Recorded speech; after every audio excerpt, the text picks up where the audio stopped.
Sombongan dengan ilmu ke permanen sampai mati. Kalau harta mungkin jadi hilangnya.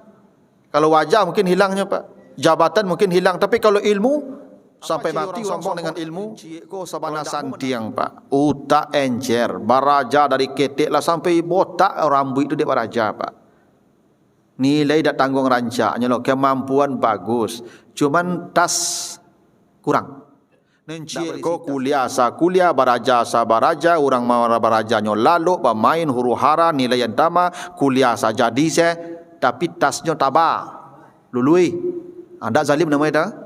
Sejak gaji pertama sampai gaji dia mati sampai pensiun anak istrinya itu haram semua. Menunggu antrian masuk rumah sakit katanya orang banyak penuh, Pak. Tapi ada orang tertentu Pak langsung masuk. Dek kerana ada orang dalam. Orang yang ditolong bermasalah di akhirat. Kenapa? Karena dia menzalimi hak orang. Kecuali rumah sakit pribadi, cobalah. Orang Pak sekali makan sekian juta makan tu. Hah? Akhirnya makan tu, Pak. Kalau makan ko normal, Pak, 20.000 salah, Pak. Kanyang ko pakai Pak bali tasnya ratusan juta. Aduh tu, Pak. Kamanganyo harago tas ratusan juta. Isi tas ibu tapo paling make up, badak, lipstick, camin.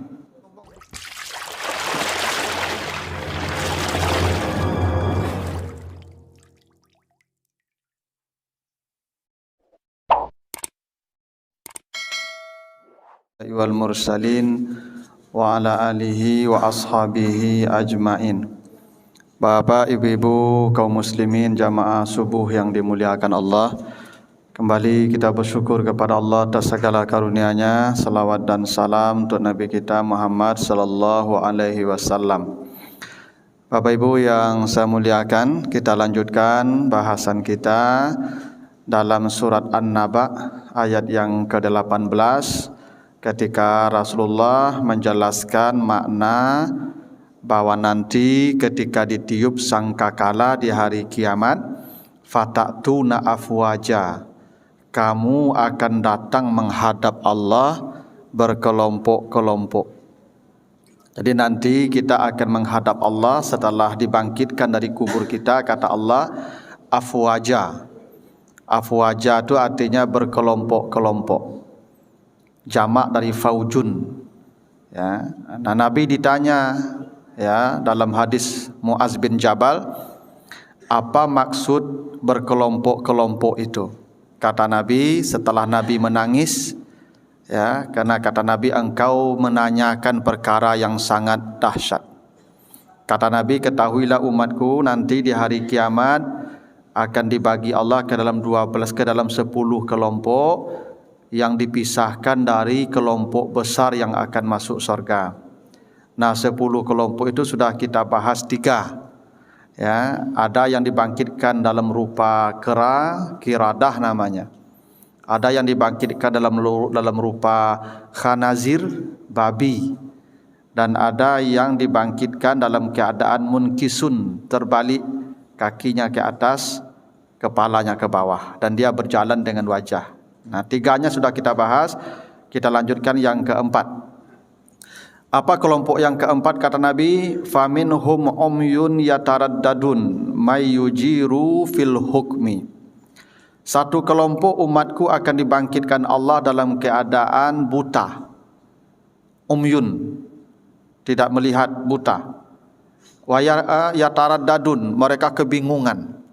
Nah, bayangkan Bapak Ibu, di padang mahsyar itu kita akan berdiri selama 50.000 tahun dalam suasana yang sangat menakutkan, panasnya, hausnya. Orang tidak ada yang peduli dengan kita. Kalau di dunia ini kita buta masih bisa bertanya, Bapak Ibu. Dan masih ada orang yang bisa merespon kita. Masih ada rasa kasihan di dunia ini. Di akhirat nanti tidak ada kasihan lagi. Bahkan ayah pun tidak peduli dengan anaknya. Suami pun tidak peduli dengan istrinya. Semua orang sibuk dengan urusannya, takut dengan urusannya. Kita dalam keadaan buta. Dan bisa dibayangkan susahnya itu, Bapak Ibu. Ya, dalam keadaan yang begitu sulit, keadaan kita pun buta. Siapa mereka yang dibangkitkan dalam keadaan buta ini di padang mahsyar itu, kata Nabi, mayyujiru fil hukmi, orang yang tidak menegakkan hukum secara adil dan proporsional. Bapak Ibu, para polisi, ya, para polisi, saya ingatkan, kaki bapak polisi itu separuh sudah di neraka tuh Pak. Ya, kalau dia tidak adil menegakkan hukum, kalau dia menggunakan pasal seenaknya, kan pasalku bisa diubah Pak. Harusnya pasal ini diganti pasalnya, tergantung bayaran. Kalau ada polisi yang begitu hati-hati, dia akan mengalami penderitaan yang berat nanti di padang mahsyar. Ya, yang tidak menegakkan hukum secara adil dan proporsional. Tapi kalau adil, surga anda paling tinggi. Karena kata Allah, innallaha yuhibbul muqsitin. Allah sangat cinta kepada mereka yang menegakkan keadilan. Jadi kalau ada penegak hukum adil dalam menegakkan hukum sesuai dengan norma, kaidah, aturan, maka Allah menjadikan orang itu kekasihnya. Tapi kalau tidak, inilah keadaan mereka. Jaksa hati-hati. Ya, kadang-kadang jaksa tuntutannya harusnya 10 tahun, bisa 5 tahun tuntutan. Tuntutan itu bisa diubah Pak, kalau ada bayaran. Para jaksa juga bermasalah di akhirat nanti itu. Ya. Hakim yang harusnya divonis sekian tahun, bisa vonisnya ringan, tergantung bayaran. Makanya kata Allah, kalaupun kita benci kepada seseorang, ya di surah Al-Maidah ayat yang ke-8, wala yajrimannakum syana'anu qaumin ala alla ta'dilu. Jangan kebencianmu kepada seseorang atau sekelompok orang membuat kamu tidak berlaku adil. Kalaupun kita membencinya, tetap berlaku adil. Bayangkan Bapak Ibu bagaimana nasibnya nanti orang-orang penegak hukum yang mengkriminalisasi orang-orang baik. Para ulama dikriminalisasi, ya toh, kelompok-kelompok yang kritis dikriminalisasi, dicarikan salahnya, dipenjara tanpa salah, kadang-kadang dibikinkan pengadilan-pengadilan sesat untuknya. Saya tidak bisa bayangkan buruknya keadaan mereka di akhirat nanti itu, Bapak Ibu. Ya, semua penegak hukum, termasuk para pengacara. Pengacara itu tugasnya bukan membebaskan orang salah, bukan membenarkan orang salah. Pengacara yang hebat itu, orang itu bersalah, dia bisa memberikan hukuman, mendampingi supaya orang ini dapat hukuman sesuai kadar salah. Itu tugas pengacara. Bukan orang salah jadi benar, orang benar jadi salah, orang salah bebas. Nah, itu tugas pengacara. Tugas pengacara, orang yang bersalah mendapat hukuman setimpal dengan kesalahannya, itu yang dia pastikan. Kadang-kadang kalau kita ini pengacara yang hebat tuh Pak, menang terus. Itu tak pengacara hebat tuh Pak. Pengacara yang hebat bukan yang selalu menang di perkara. Kliennya salah, dia dampingi sampai kliennya dapat hukum setimpal dengan salahnya. Itulah pengacara tugasnya. Tapi kalau ada pengacara yang membenarkan yang salah, memenangkan yang salah, yang jahat menang, yang benar jadi salah, ini pengacara yang begitu nanti hati-hati. Ya Pak. Semua penegak hukum, Nabi tidak menyebutkan siapa saja, mayyujiru fil hukmi. Siapa yang tidak menegakkan hukum secara adil dan proporsional, maka dia menjadi satu kelompok umatku yang paling buruk keadaannya di akhirat. Dibutakan matanya, dalam keadaan tidak melihat, dan dia kebingungan di padang mahsyar yang selama itu kita berdiri di sana. Itu perintah Allah begitu, adil. Nah, yang kelima kata Nabi, faminhum summum bukmun la ya'kilun. Ada umatku dibangkitkan satu rombongan nanti dalam keadaan pakak bisu. Ada pula mereka yang pakak bisu, la ya'kilun, idiot, ya, tidak punya akal. Siapa mereka tu? Allazina yu'jibuna bi a'malihim, mereka yang ujub dengan amalnya. Ini Masya Allah, ya, ujub. Ujub itu penyakit hati. Apa itu ujub? Ujub itu mengagumi diri sendiri. Kagum dengan diri sendiri, itu ujub namanya. Kalau sudah meremehkan orang, itu namanya takabur, istikbar, sombong. Ini belum sampai level sombong Pak. Mengagumi diri sendiri. Misalnya Bapak Ibu rajin ke masjid, ya, dulu tibu, lataraso bangga dengan amal kita. Merasa bangga dengan amal itulah yang disebut dengan ujub. Orang yang ujub tu amalnya hilang tu, dihapus Allah dan keadaannya diburuk di akhirat. Makanya kadang-kadang Bapak Ibu setan tu, kita kalau tidak bisa dicegahnya beramal, setan tidak akan mencegah kita beramal. Tapi ditanamkan sifat-sifat ujub, kadang ria, kadang ujub. Ya. Nah, ujub itu merasa bangga saja dengan amal. Dia merasa bangga itu tidak boleh. Kalau sombong meremehkan orang, sudah merendahkan orang, dan walaupun jauh di masjid dan dulu tibu, itu ujub tu. Tapi dia tidak sama je apa tu loh, apa tu sudut masjid dalam ambil taruh saya, itulah takabur tu. Takabur tu di atas ujub. Ujub hanya mengagumi diri sendiri. Jadi kadang-kadang ni banyak kita ni Ibu, kalau amal kita banyak, kita sudah mengagumi diri kita. Makanya Imam Al-Ghazali, ya, itu pernah memberikan pesan, kalau engkau berbicara di satu majlis seperti saya sekarang ini Pak, engkau berbicara di satu majlis, lalu engkau merasa pembicaraan itu hebat. Jadi pembicaraan kita tu terasa hebat, kata Al-Ghazali, segera berhenti berbicara, karena engkau sedang dihinggapi rasa ujub. Bila engkau diam di satu majlis, orang mengecek, orang bermusyawarah, awak antok, tak mengecek wala. Tapi engkau merasa hebat dengan diamnya itu, maka segeralah bicara, karena diammu itu sedang ujub. Jadi begitulah ujub tu Ibu. Tak boleh kita merasa bangga dengan keadaan kita. Merasa bangga dengan keadaan kita tu akan menghapus semua amal kita. Seperti ria-ria tu di bawah ujub.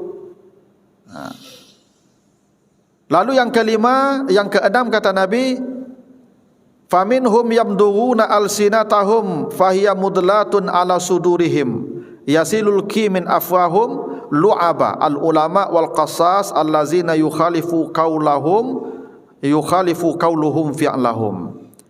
Satu kelompok dari umatku ada yang akan dibangkitkan, kata Nabi, dalam keadaan menggigit lidahnya. Lidahnya terjulur sampai ke dadanya, dia gigit, berdarah, bernanah, dan terus dia gigit. Siapa mereka? Kata Nabi, itulah para ulama, para pemberi tausiah, pemberi nasihat, para pengkhutbah, para ustaz, para da'i, para mubaligh, para buya, para kiai, yang berbeda ucapannya dengan perbuatannya. Jangan Bapak Ibu kira jadi ustaz seperti saya ini akan dulu masuk surga, ya. Tidak Pak. Bisa jadi paling susah nanti di akhirat. Kenapa? Kalau berbeda apa yang dikatakannya dengan yang diucapkannya. Itu yang diingatkan Allah itu, ya, di surat Al-Baqarah itu, ayat 44, atamuruna an-nasa bil birri wa tansawna anfusakum. Kenapa kau mengingatkan manusia dengan kebaikan sementara engkau melupakan kebaikan itu? Itu perbuatan yang buruk, Ibu. Itu makanya dalam dakwah itu, dakwah yang paling hebat itu namanya dakwah bilhal. Ya, dakwah dengan contoh. Pakai contoh. Nabi itu, Ibu, kenapa orang berbondong-bondong masuk Islam? Karena contoh. Itu makanya Nabi disebut uswah. Nabi memberikan contoh. Tak hanya berteori, Nabi berikan contoh.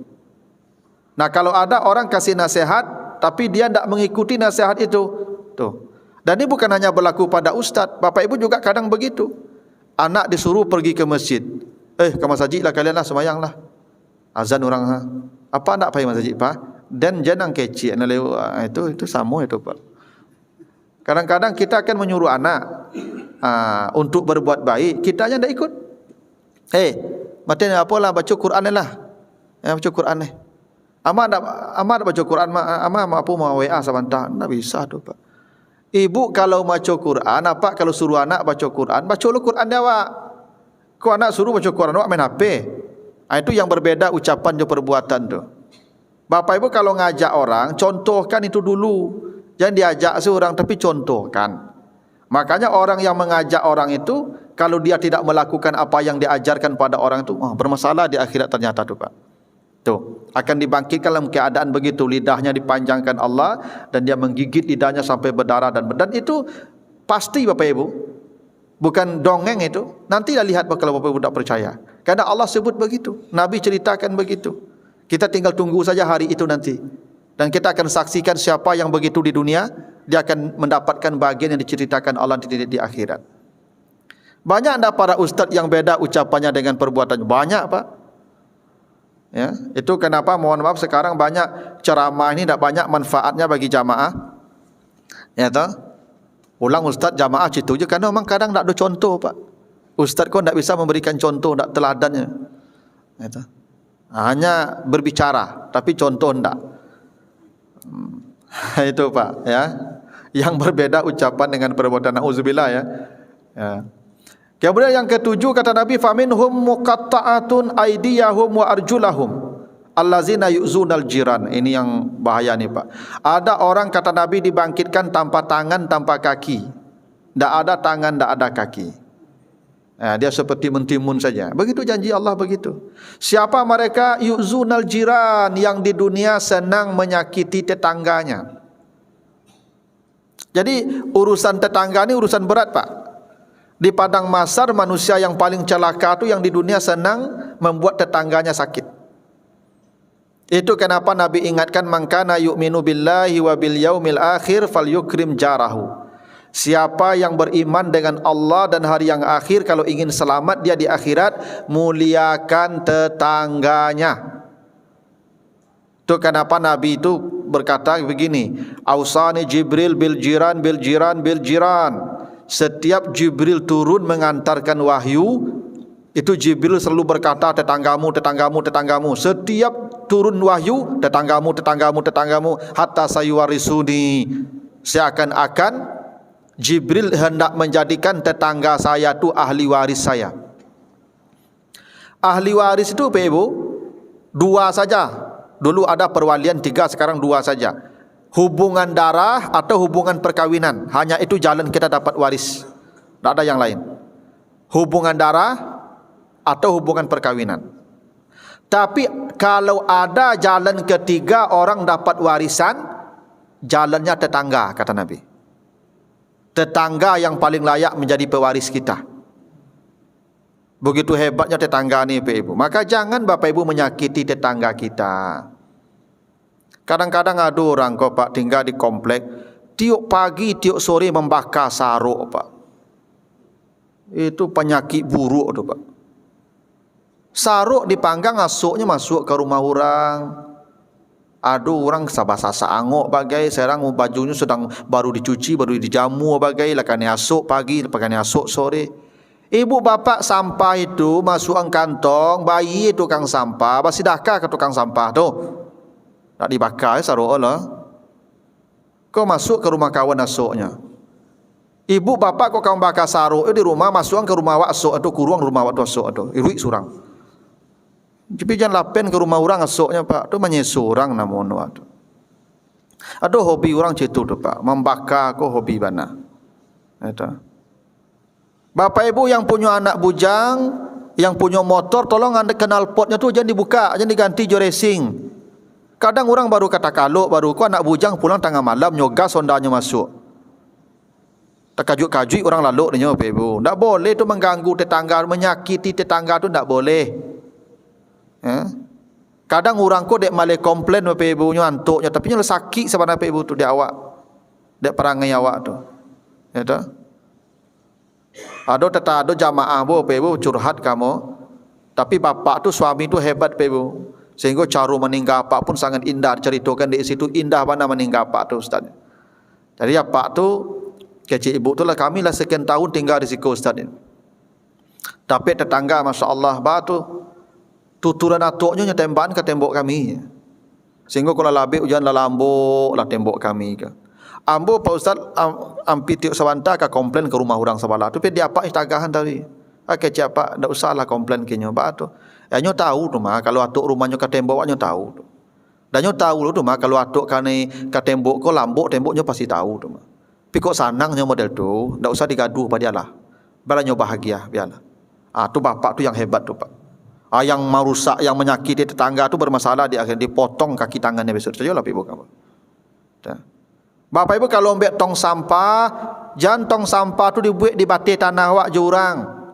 Beko nyelo saruk di kuciang beko, tiba di bungkur rumah orang saruknya. Saruk Bapak Ibu letak di bungkur rumah awak. Bek tong sampah di bungkur rumah awak.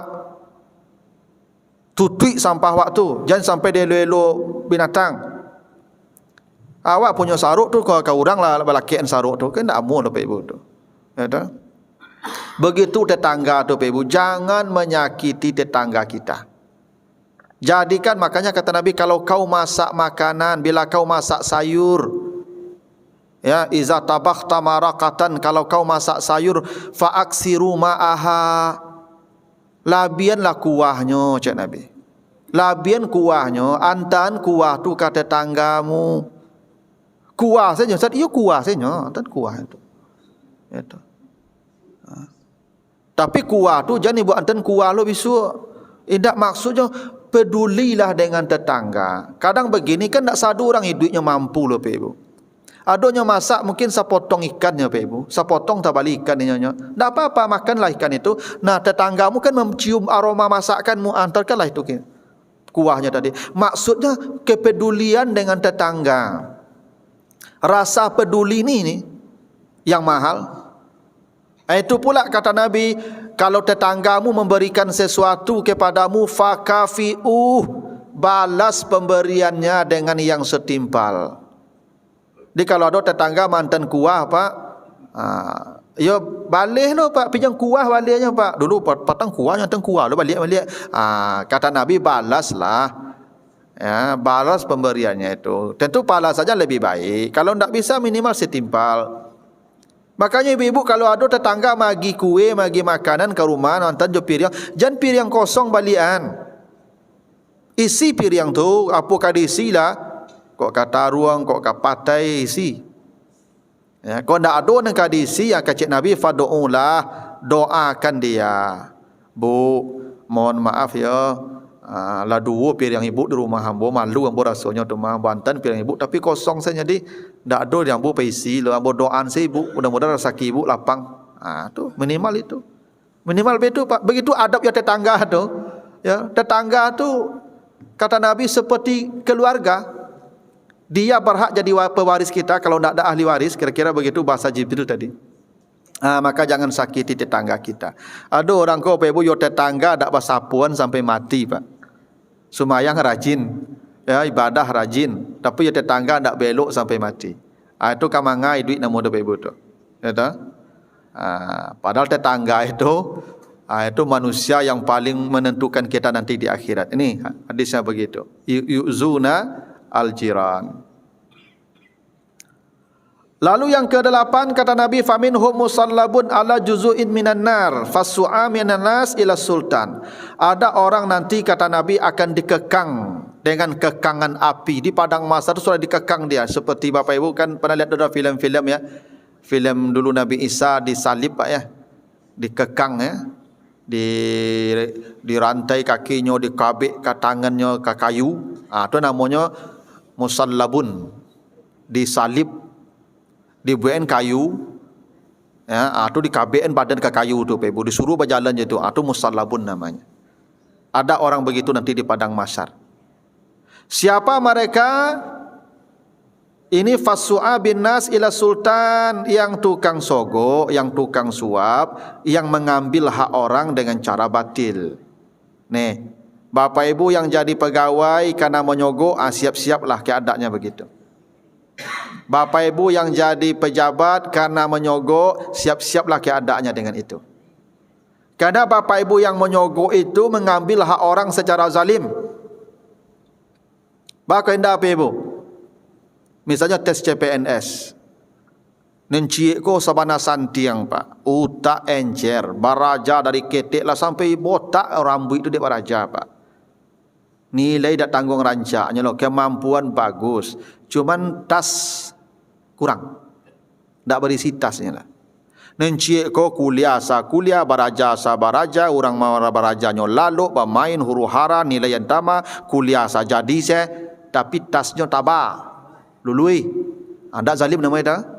Sejak gaji pertama sampai gaji dia mati, sampai pensiun anak istrinya, itu haram semua tu.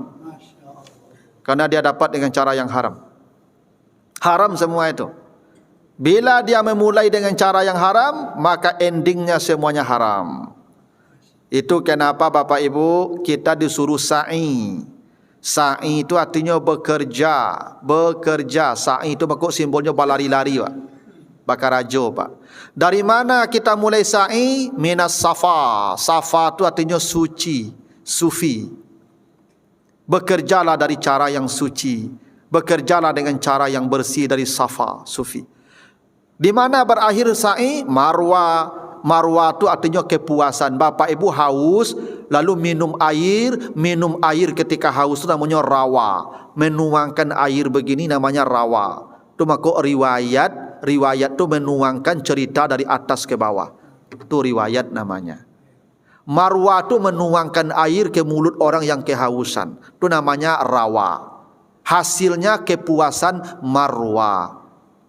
Kalau Bapak Ibu memulai usaha dari safa, hidupnya berakhir dengan marwah, kepuasan. Yang tidak, jangan harap hidupnya akan marwah. Jangan. Bapak Ibu yang panah begitu, zalim itu. Tak boleh kita mengambil hak orang dengan cara yang batil begitu. Termasuk juga kadang-kadang ada juga Pak, pelayanan-pelayanan publik. Saya pernah Pak, bapak saya ke rumah sakit M. Jamil dulu Pak. Dari mulai bulan Juli Pak menunggu antrian masuk rumah sakit, katanya orang banyak penuh Pak. Tapi ada orang tertentu Pak langsung masuk. Dek kerana ada orang dalam.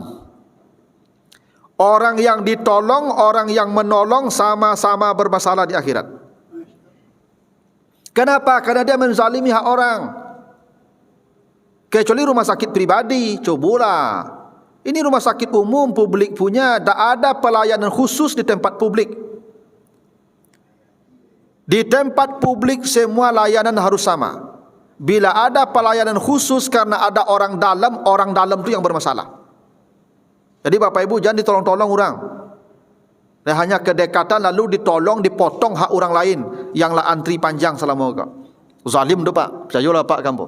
Bermasalah di akhirat nanti itu. Bapak menzalimi hak orang tu. Bahkan ada orang lah sampai mati tak dapat pelayanan. Tak ada orang dalam bisa masuknya lah. Anak niko langsung masuk Pak baru tiba baru. Tadi mah tibonya tadi. Banyak kejadian begitu tu Pak di ruang-ruang publik begitu tu. Itu namanya fasu'ah. Orang yang mengambil hak orang lain dengan cara batil. Bukan hanya korupsi, bukan hanya menyogok Pak. Jadi menjadi orang dalam tu jangan kira ringan tu. Yang menyogok, yang disogok, yang memediasi sama masuk neraka. Dan hukumannya di padang mahsyar begitu. Nanti disalib dia, diikat dengan tiang api. Itu janji Nabi begitu, pasti itu. Maka Bapak Ibu jauhi yang begitu-begitu. Yang kesembilan kata Nabi, faminhum asadun natnan minal jif. Ada orang yang aroma tubuhnya nanti lebih busuk dari bangkai. Aroma tubuhnya lebih busuk dari bangkai. Dia pun tak kuat menahan aroma tubuhnya. Siapa mereka? Allazina yatamatta'una bisyahwat. Mereka yang menyenangi syahwat. Syahwat itu bukan haram maksudnya Bapak Ibu. Keinginan yang rendah. Dia hidup tidak lagi dengan kebutuhannya tapi dengan kemewahan, namanya hedonis. Hedonis itu namanya syahwat. Dia selalu memenuhi setiap keinginannya dan tak butuh lagi sebenarnya. Itu namanya syahwat. Makanya Bapak Ibu makan bertambu sampai kali 5 kali itu syahwat. Kalau Pak makan je kebutuhan paling banyak sekali tambuhnya tu. Tapi kalau sampai 3 kali bertambu Pak, itu syahwat. Itu yang disebut yatamatta'un bisyahwat. Buruk keadaan orang begitu tu Pak. Karena dia menjadi budak nafsu. Kalau Nabi itu kalau makan, coba perhatikan Pak ceritanya. Nabi makan hanya sepotong roti dengan 3 biji korma atau beberapa korma. Tak ada banyak Nabi makan tu Pak. Nabi makan karena kebutuhan, bukan karena kenikmatan. Kadang ada orang Pak sekali makan sekian juta makan tu. Akhirnya makan tu Pak. Kalau makan kau normal Pak, 20.000 saja Pak, kanyang tu mah. Maka kau harus makan 1 juta sekali makan Pak. Dan ada orang makan Pak, kalau ndak restoran mewah ndak rasa makan. Sehingga apa restoran mewah sadonya di Padang kedinyo Pak. Tu syahwat, tu budak syahwat tu Pak. Tu buruk orang begitu tu keadaannya tu Pak. Bukan tak boleh menikmati hidup, boleh kalau kebutuhan, tapi yang tak boleh tu yatamatta'una bisyahwat, menikmati kehendak syahwat. Tu yang tak boleh Pak. Tu buruk keadaan orang begitu nanti tu. Ada ibu-ibu ke bagai Pak, bali tasnya ratusan juta. Ada tu Pak. Kamangannya harga tas ratusan juta. Isi tas ibu tu apa? Paling make up, badak, lipstick, camin, ada HP, dompet. Bisa tak tas ibu harganya 200.000? Bangga kok 200 juta harga tas? Tu syahwat tu. Syahwat tu Pak. Itu. HP itu ada yang harganya berapa puluh juta Pak. Kemana harga apa puluhan juta HP itu tu? Kecuali apa punya kepentingan khusus yang tak ada pada yang lain, kecuali di situ adanya. Pakailah, itu kebutuhan nama itu. Ada auto ko harganya sekian miliar, kemana Pak Joto sekian miliar tu? Kan tu fungsi auto ko apa Pak? Mengantarkan apa ke tempat yang jauh supaya capek tiba ke tu nak? Apa supaya tak kena panen, tak kena hujan ke tu nak? Kalau sudah tercapai sudah mangalo harga auto sekian puluh miliar Pak Ibu. Kamanga tu ha? Itu yang disebut syahwat. Yatamatta'una. Allah tidak mengharamkan, tapi buruk keadaan orang begitu nanti itu. Karena orang kalau sudah begitu Pak, itu ada kesombongan di hatinya. Orang kalau sudah menikmati syahwat, sudah menjadi hamba syahwat tu, orang-orang sombong biasanya tu Pak. Itu makanya bermasalah. Itu makanya yang kebutuhan penuhi, tapi yang syahwat jangan. Nanti akan dibikin oleh Allah dengan aroma tubuh yang sangat menjijikkan. Orang yang menjadi hamba syahwatnya. Nah yang terakhir kata Nabi yang ke-10, mereka akan dibangkitkan nanti, faminhum mulabbisuna jalabib sabiga minal qatiran la siqabi juludihim. Dikasihkan ke mereka pakaian dari timah yang meleleh, yang menempel di tubuhnya. Itu kata Nabi begitu. Akan dipakaikan baju dari timah yang meleleh. Siapa mereka? Ahlul kibri wal fakhri wal khuyala. Mereka yang di dunia hidup dengan keangkuhan dan kesombongan. Mereka yang angkuh dan sombong itu nanti kata Allah akan dipakaikan baju dari timah yang meleleh. Di padang mahsyar itu belum masuk neraka Pak, baru di padang mahsyar. Menuju proses hisab baru sudah begitu buruk keadaannya, apalagi setelah hisab selesai. Yang mana mereka itu? Ahlul kibir, yang sombong, ya, wal khuyala, yang angkuh, wal fakhar, yang suka membanggakan diri tadi. Ini kesombong ni Bapak Ibu hati-hati. Kata Nabi tidak akan masuk surga orang yang ada rasa sombong di hatinya walaupun sebesar zarah. La yadkhulul jannah man kana fi qalbihi misqala zarratin min kibir. Allah haramkan surganya bagi mereka yang sombong di hatinya walaupun sebesar zarah. Tak boleh. Sombong itu Ibu bisa karena harta. Biasanya orang kayu kau Ibu kalau mengecek kareh. Ya, orang yang mengecek kareh kau biasanya angkuh Pak. Ya, harta tu potensi jadi orang sombong tu Pak. Tu makanya di kampung bodoh pameo Pak. Di dunia kau kecek orang kampung bodoh dua ndak bisa dibantah. Satu orang kayu, dua orang gilo. Dan ndak boleh dibantah tu Pak. Ya, orang ndak bisa dibantah, aku orang sombong kau Pak. Kekayaan tu biasanya menjadikan orang sombong. Tu makok Karun dia sombong dengan kekayaannya. Nah, ada kalanya yang membuat orang sombong tu adalah wajah gagah rancak tu biasanya jadi orang sombong tu Pak. Tu makok orang rancak jalannya beda Pak. Orang rancak ko jalannya lambe. Kalau orang kurang rancak kancang jalannya Pak. Nah, karena orang lambe ko ingin dicali orang. Ada kalanya sombong tu karena kekuasaan, jabatan seperti Firaun. Makanya orang punya jabatan kok Pak cenderung meremehkan orang. Ya, itu pejabat-pejabat tu kalau lalu tu Pak kan Di jalan awak tak anggap tu Pak. Tak anggap orang awak Pak. Kalau pejabat lalu di jalan tu Pak. Itu jabatan tu berpotensi jadikan orang sombong tu Pak. Ada kalanya ilmu. Jadi orang yang pandai itu Pak, orang yang alim tu berpotensi jadi orang sombong tu Pak.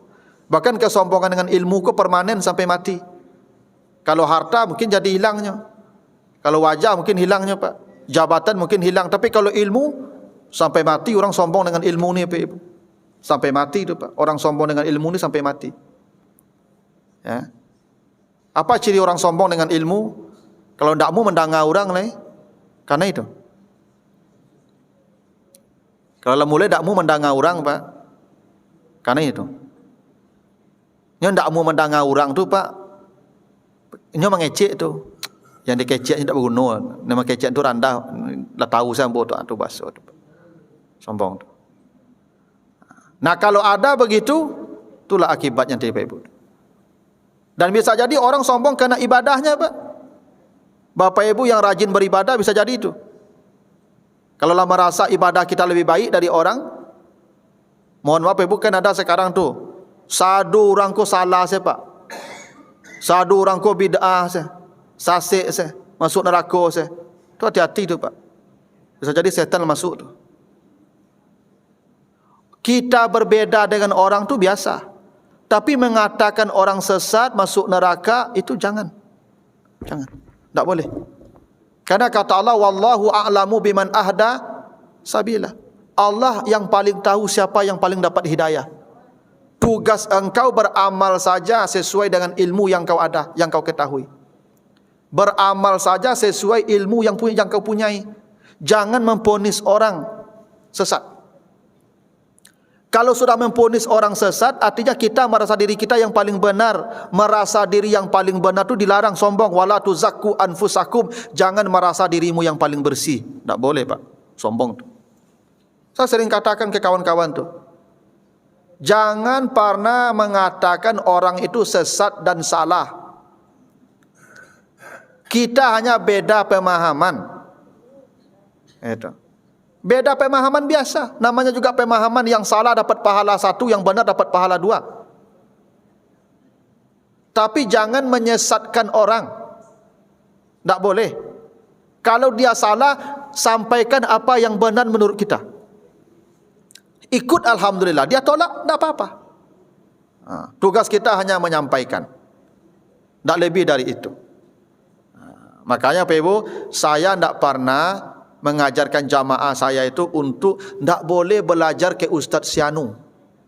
Itu sombong tu Pak. Hanya boleh belajar ke Ustaz ini, Ustaz itu, Ustaz Subhat. Itu tak boleh begitu Pak. Jangan-jangan itu bahagian daripada kesombongan tadi tu Pak. Sombong dengan ilmu dan amal kita. Bahwa kita tidak ikut dia tidak apa-apa, tapi jangan begitu berkata. Nah ini Bapak Ibu ya, 10 kelompok umat Muhammad yang kata Nabi akan mendapatkan keadaan yang paling buruk nanti di akhirat. Nah itulah maksud afwaja di surat An-Naba ayat yang ke-18. Nah tentu kita berlindung dari Allah, ya kepada Allah jangan kita masuk salah satu dari kelompok ini. Karena pasti digiringnya bukan ke surga Pak, pasti digiringnya ke neraka. Pasti itu. Baiklah Bapak Ibu, begitu.